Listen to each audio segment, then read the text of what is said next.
¿Cuáles son los cables de movimiento? ¿Cuál es el cable de tierra? Muy bien, lo primero que vamos a tratar de detectar son los cables de movimiento. Para esto vamos a usar un multímetro en la zona del ómetro y procederemos a medir la resistencia que existe entre ellos. Aquí tenemos 0 ohmios, porque aún no hemos conectado nada. Luego, al colocar un cable del tester o multímetro en uno de los cables del motor y el otro cable del tester en otro de los cables del motor, observamos una lectura. En este caso, esa lectura es de 12 ohmios, pero puede ser otra muy diferente, y esto es debido a la potencia del motor.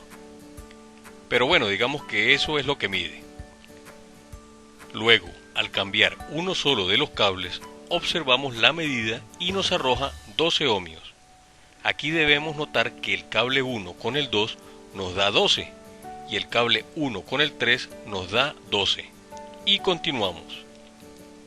Aquí el cable 1 con el 4 nos da 12.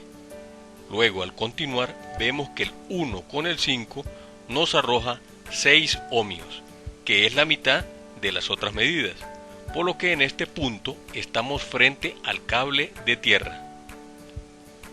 Al seguir midiendo el cable de tierra con 2, nos da 6 ohmios. Luego el cable de tierra con 3 nos da 6. Y por último el cable de tierra con 4 nos da 6.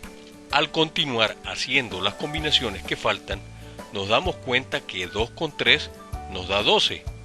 El cable 2 con 4 nos da 12. Y el cable 3 con 4 nos da 12.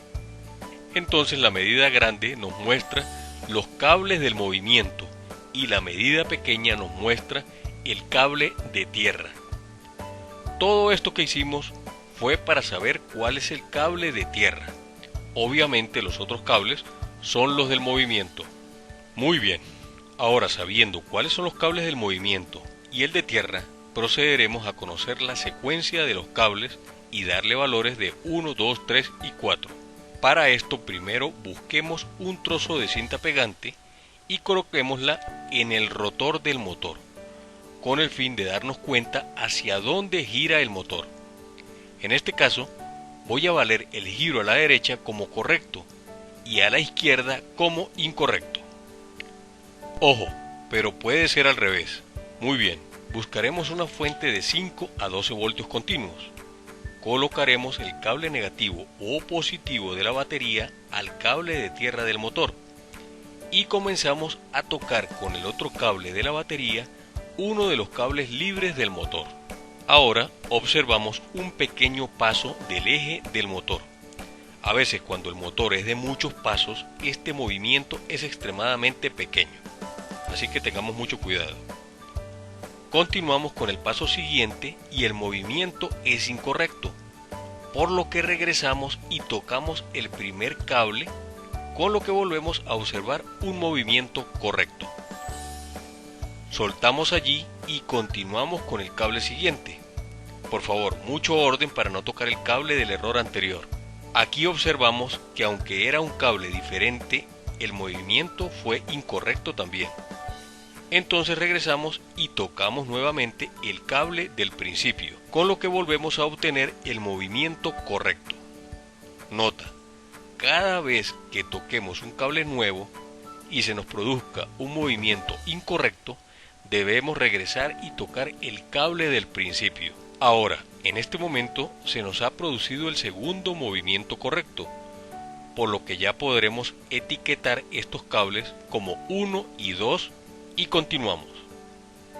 Ahora tocaremos uno de los cables no etiquetados y nos da un movimiento incorrecto, por lo que volvemos a tocar el 1, luego el 2 y luego el único cable sin etiqueta que no hemos tocado.